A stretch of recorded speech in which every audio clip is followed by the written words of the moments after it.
untuk kita membanding ya dengan SDGs global dan nasional. Yang ini adalah yang nasional. Jadi yang tadi kami sampaikan, kenapa seandainya tidak ada SDG desa hanya difokuskan tujuan 1 dan 10. Dan tujuan 10-nya itu sebetulnya dari dulu ini baik menggunakan metadata yang 2017 maupun metadata yang 2020 ya, itu sama, yaitu tugasnya desa dalam tanda kutip ya, itu adalah meningkatkan jumlah desa mandiri dan menurunkan jumlah desa tertinggal. Jadi dari dulu seperti itu, kemudian ke daerah-daerah tertinggal supaya ekonominya tumbuh. Nah, jumlah desa mandiri, jumlah desa tertinggal, jumlah pertumbuhan ekonomi di daerah tertinggal itu praktis untuk kebutuhan supradesa. Karena seperti biasa kita pelajari, desa membutuhkan perbedaan antar RT. Ya, sementara supradesa itu membutuhkan perbedaan antar desa supaya dia membantu desa yang mana. Kalau desa perlu memastikan akan mendukung atau membantu RT yang mana. Jadi seandainya kita tetap di sini ya, maka kemudian jumlah desa. Dan ini kemudian yang tidak kalau kita letakkan di dalam SDG desa, kita tidak bisa mengatakan jumlah desa tertinggal dan mandiri karena dia sudah di satu desa. Jadi makanya di dalam SDG desa itu tidak ada indikator desa tertinggal atau desa mandiri. Nah, kita juga perlu ingat bahwa ketika mengatakan desa tertinggal maupun mandiri itu sifatnya adalah ada banyak indikator. Kalau kita gunakan itu, sementara kita juga kemarin misalnya menggunakan indikator jalan, tapi di dalam IDM itu sudah tercakup bahwa di dalam IDM ada jalan, maka kita akan double counting, menghitung 2 kali.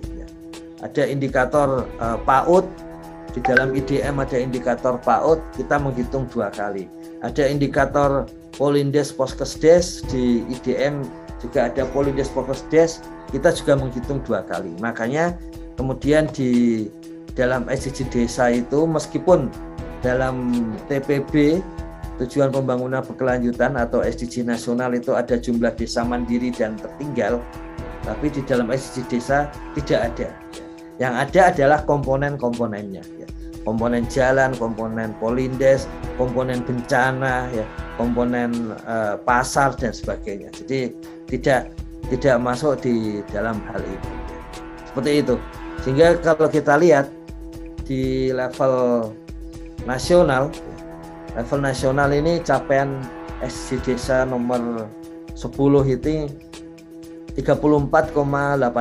Jadi masih masih panjang, ini masih ada 60% lebih yang harus kita perbaiki gitu. Kemudian koefisien Gini di desa di bawah 0,2 ini belum bisa tercapai ya. Belum banyak desa yang bisa mencapainya. Kemudian indeks kebebasan sipil ini kalau kita lihat di dalam pertanyaan SDG desa itu berkaitan dengan apakah berani bertanya kepada pemerintah desa, apakah bisa menyampaikan pendapat kepada pemerintah desa, apakah bisa meminta informasi dari pemerintah desa. Jadi dari situ kemudian, karena indeks kebebasan sipil ini termasuk tidak bersuara tapi tidak dihukum gitu. Itu di dalam terjemahannya di dalam SDG desa seperti tadi.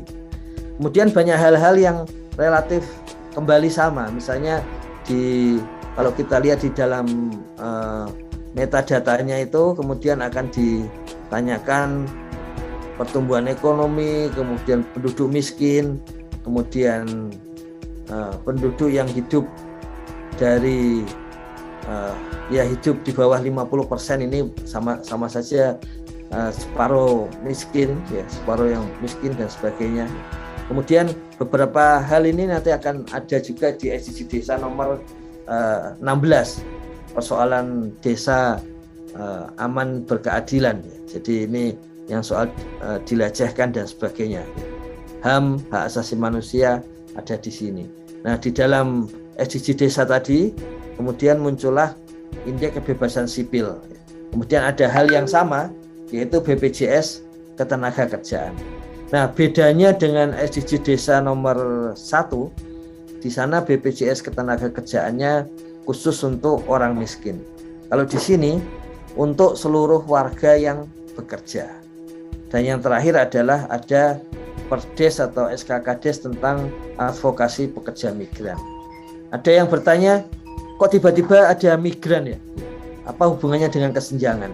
Jadi kalau kita baca metadata nasional, semua yang masuk di dalam aspek-aspek tertinggal, aspek-aspek yang ada lapisan bawah itu dimasukkan. Jadi desa tertinggal, daerah tertinggal, lapisan bawah, ya, kemudian penerima kredit untuk UMKM dan sebagainya itu semua dimasukkan. Jadi itu asumsinya kalau itu ada semua, maka kesenjangan di level nasional semakin turun.